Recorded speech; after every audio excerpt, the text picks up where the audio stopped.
Alright guys, it's old school Will again. Hey, I know I promised you guys I was going to make some gumbo for you. And I don't know, it's cool weather coming down here on the Gulf Coast. So I said, let me get up and let me give it a shot. So we're going to make gumbo today. But in starting, I love to put crab meat at least, Andouille sausage, and shrimp in my crab gumbo. So when we start today, I'm going to go ahead and I'm going to walk you through it step by step as far as how I make it.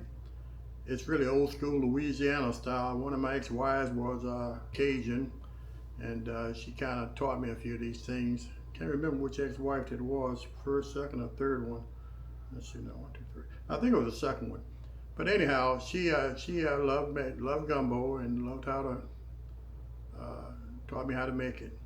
So what we're going to do first is I'm going to walk you through the steps of the ingredients, and I'm going to have them categorized. I guess I'm pronouncing that right.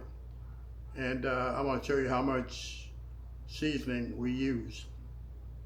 And after we do that, then I'm going to show you how I cut my vegetables up. Well, I can't show you how I cut my vegetables up because they're already cut up. But anyhow, I'm going to show you how to make the roux. And the roux is kind of, that's the hardest part of making gumbo. Because you have to stay with it and you cannot let it burn, because if you let it burn, it's a done deal. You just toss it out and start all over again. So with all that being said, let's go ahead and let me show you what these ingredients look like.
Alright guys, this is school here, old school Will. Hey, we're getting ready to make that roux. So I'm getting ready to show you the most important thing as far as cooking your gumbo is that roux. So far I've showed you the ingredients and how I took my Andouille sausage, and I like to cut my sausage up and grill it first before I put it in my gumbo. I know a lot of people just cut it up and throw it in the gumbo, but to me that just causes too much extra grease. So when you grill it prior, then it's just my personal opinion. You usually make your gumbo the way I guess you want to make it. So let's go ahead and make that roux. All right, guys, we're gonna go ahead and turn that pot on. I like using my old Dutch oven. This is one of those big, heavy. I guess you call it a Dutch oven. I think that's what that thing is. But I like using that as far as cooking all my gumbo and everything because to me the flavor tastes a lot better than just using a regular pot. But like I said, you can uh, use whatever I guess you so desire. So while we're waiting for that to heat up, this is my oil and flour, and this is a whisk, my metal whisk that I usually use. And this thing is very important. And the reason why it's important is because it keeps you from burning that roux at the bottom of the pot, which is very, very important.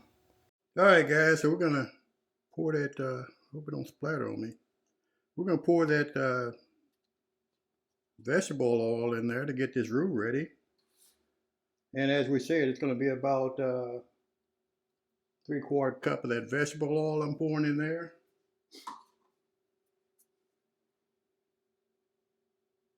And that's going to be followed by maybe the same thing, about 3/4 cups of that flour. Now, flour is moist, so you got to be careful putting that in there. Here it is sizzling. Got to be real careful with that. Don't let it splatter on you.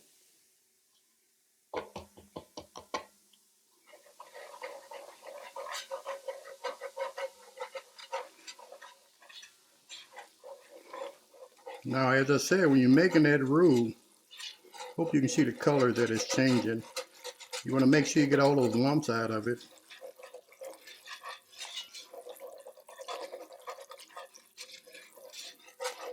And usually you want your roux to be a dark red or a real dark color before you finish up with it. Oops, got to turn it back on. My bad. Sorry about that. But anyhow, you're gonna see it smoking, so don't get alarmed. Don't call the fire department on me or dial 911. I'm okay as far as this is concerned.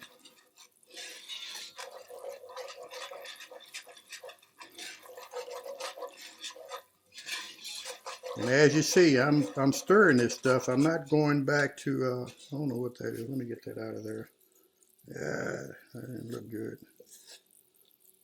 What was that? There it is. It's a little speck.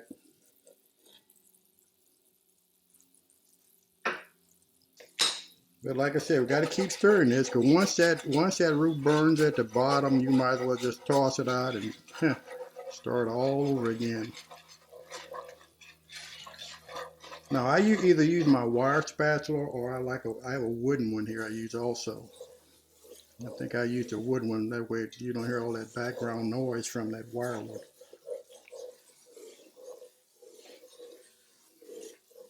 And it's a wooden spatula, it's got a lot of usage. So we're cooking that on a very high temperature. Like I said, remember that was 3/4 cups of vegetable oil and also 3/4 cups of my flour. This is going to take maybe up to about 5 minutes, so I hope you can bear with it.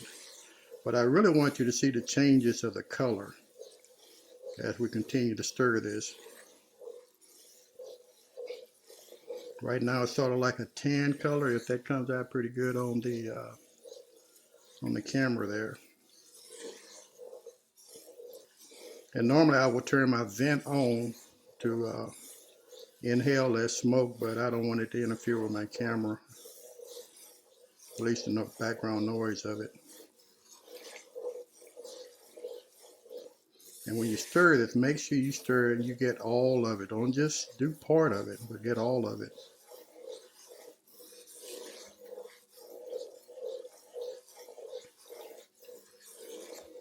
Now I wonder if the camera's picking up that smoke part of it.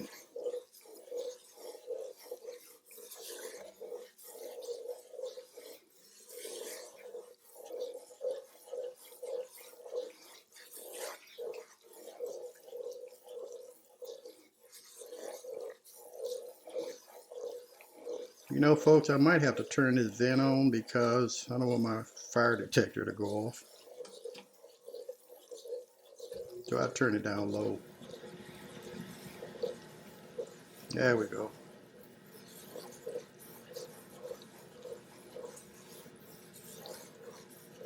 Now, if you notice, it's turning a different color now. It's turning sort of a dark brown, but it's not ready yet. Don't let the smoke fool you now.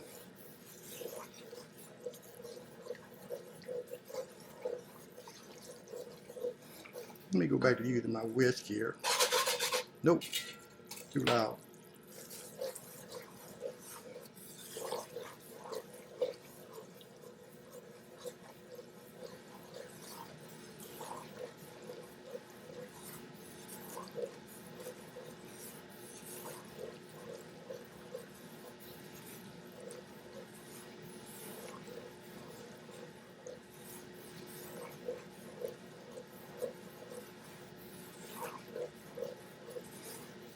And although it's turning a little dark brown, it's still not ready.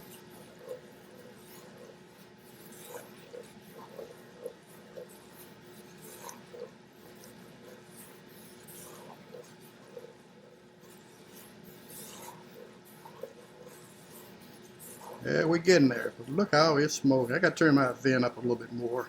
If not, I'm going to have to dial 911 and get the fire department out here.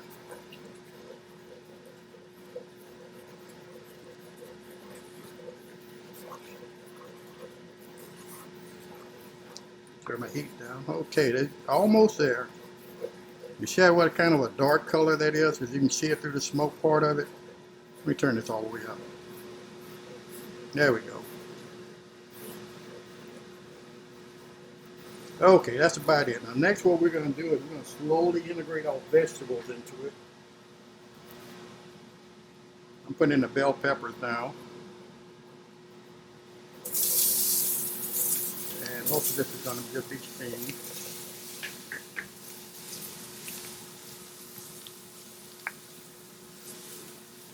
Remember, we have 1.5 cups of that bell pepper. And we're going to put in our celery.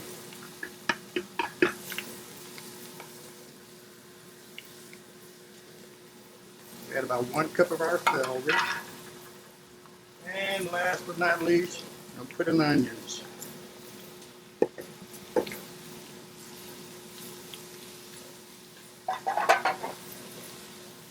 And what I like to do is I like to put in a little my seafood stock. Not much. But what that does is that helps keep that keeps from burning. Because we want that to cook for about maybe about 2 or 3 minutes. And let me put in a little bit more. I'm seeing something I don't like. There we go.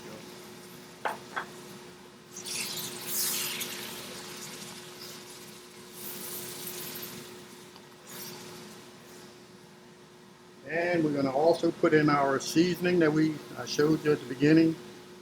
Sprinkle that in there.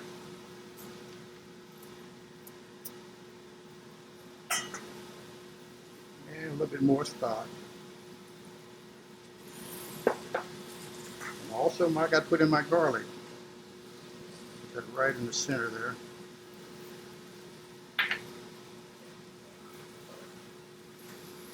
Now let's cook that up a little. Put the rest of my stuff. That was 1.5 cups of that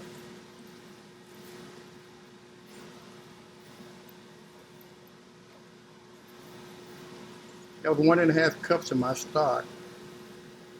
And I'm going to put the rest of it in there here shortly.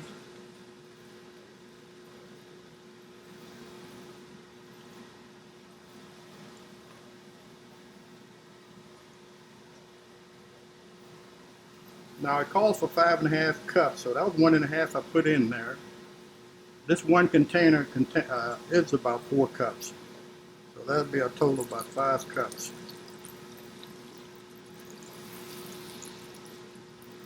Ooh, look, ooh, you can only smell this, folks.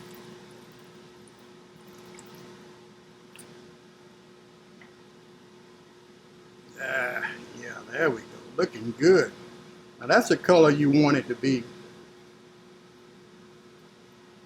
Let me shut this back door here.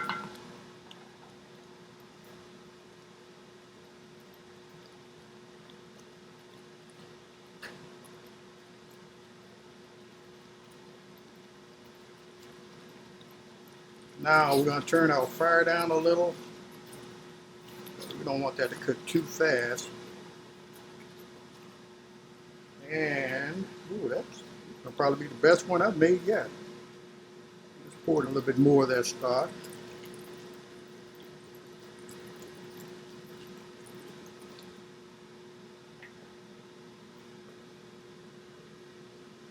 We turn the fin fan off now. There we go. Yeah. Oh yeah. Oh, boy, don't that smell good. The old school gonna be eating good tonight. Now your crabs and your shrimp. That's the last thing we're gonna put in there because that cooks fast.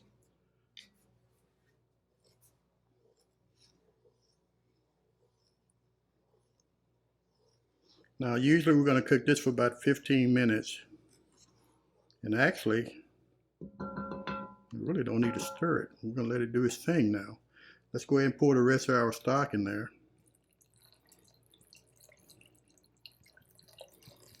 And also, I'm gonna leave a complete description of what I've done as far as making the gumbo in my description column on my page. So you know the times and how long to leave it in and all that other good stuff. Boy, that looks good.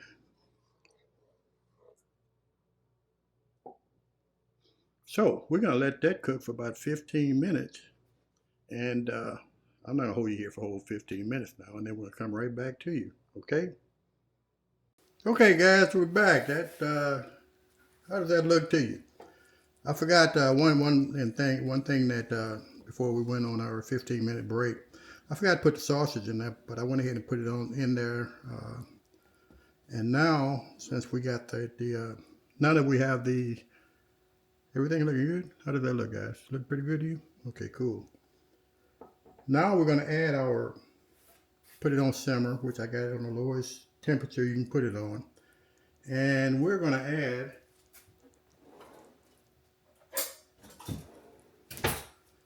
our crab meat. How does that look to you? Does that look good? Let's see if I can get it focused with this about right. I'm not good with this stuff.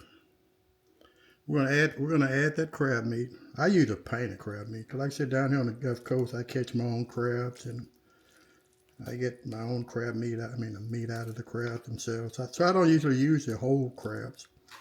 I know a lot of people like that, but oh well, you know how that goes.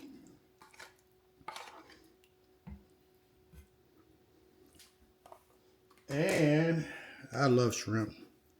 I love tons of shrimp. So that's what I'm using there. Okay, so we're gonna put that in there along with the shrimp. Now we're gonna let that simmer for about 10 minutes. We're gonna be good to go. And a lot of people like to eat their gumbo just straight out. I like rice with mine. So after 10 minutes, we're gonna go ahead and, like I said, that's a lot of shrimp, right guys? Look at that, steady going, steady going. And no, the shrimp is something I don't catch down there. I have a seafood market I get my shrimp at every year.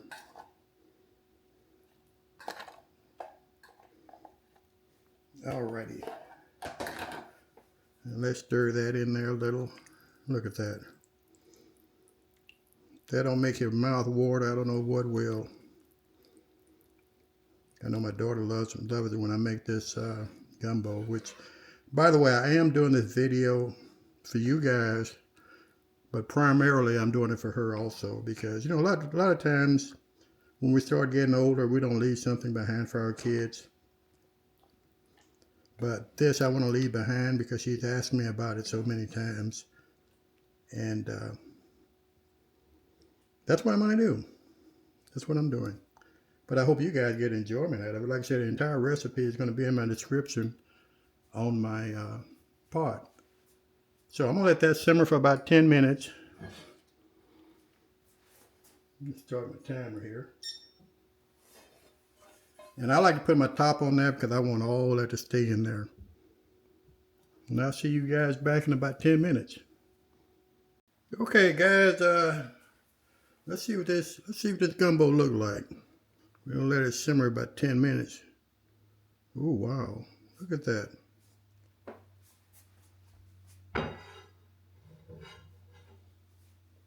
That really looks good. Oh boy, does that look good. Oh, and one thing I forgot is make sure that you take your 2 bay leaves out. If I can find a second one there. There's one of them. And there, look at all that. Oh, look at that. You guys seeing that? Said old school can't cook. And I tell you what, I prefer cooking any day than going out to restaurants, because when I'm cooking, oh, there it is. When I'm cooking, I know what's going into my pot. When you go to a restaurant or whatever, you have no idea of what those guys are doing behind the curtains, behind curtain number 1, 2, or 3. I'm not saying that all of them are bad, but just something for you to think about. And also, while you were gone, I made a pot of rice.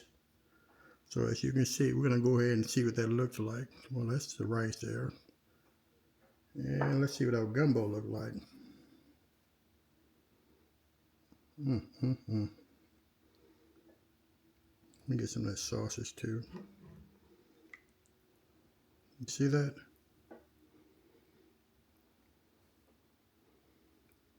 Take that and put that over your little bed of rice right there. Just shrimp. And like I said, I'm just crazy about shrimp and crabs and crab meat and all that good stuff. Let me do one more. And look at those shrimp. Boy, do those shrimp look good.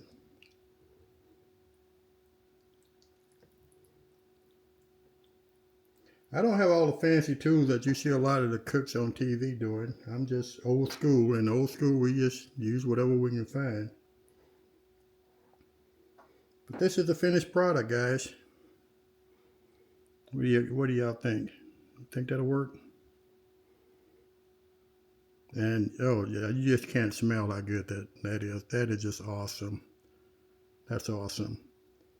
And what I usually do is I put my gumbo, since I'm here, I'm the only one cooking. I just put my stuff in sealer meals and throw them in the freezer, and I'm good for about 1, 2, 3 weeks or so, or however long it takes me to gobble this down. All right, guys, so we come to the end of my cooking, my homemade gumbo. I hope you guys like it. And one thing I have to ask too is, if you like my videos, please subscribe to them. It doesn't cost you a dime. Most people think, well, I subscribe, I gotta pay that. No, you don't. All it does is it helps me out as far as my algorithms on YouTube. And as you see, I love posting these things down because I get a lot of response back. So far on my channel, and this is what, October 7th, I believe. That's October 8th. So far, I'm almost at 100 million views. And last night we went over 13,500 subscribers. So if you like what I'm doing, evidently a lot of you do, and I thank you from the bottom of my heart for believing in me and watching me. And don't forget to throw in those comments as far as what you'd like to see me do out here on the Gulf Coast. And like I said, we're old school. We do things a little bit different. It's not all the flamboyant that you see on a lot of these podcast sites. We just do the basics. So with all that being said, you guys stay blessed, and I thank you again for the subscribing and believing in my channel. So with all that being said, this is Old School Will, and have fun eating that gumbo, and I guarantee you're gonna love it. It's Old School Will saying stay blessed.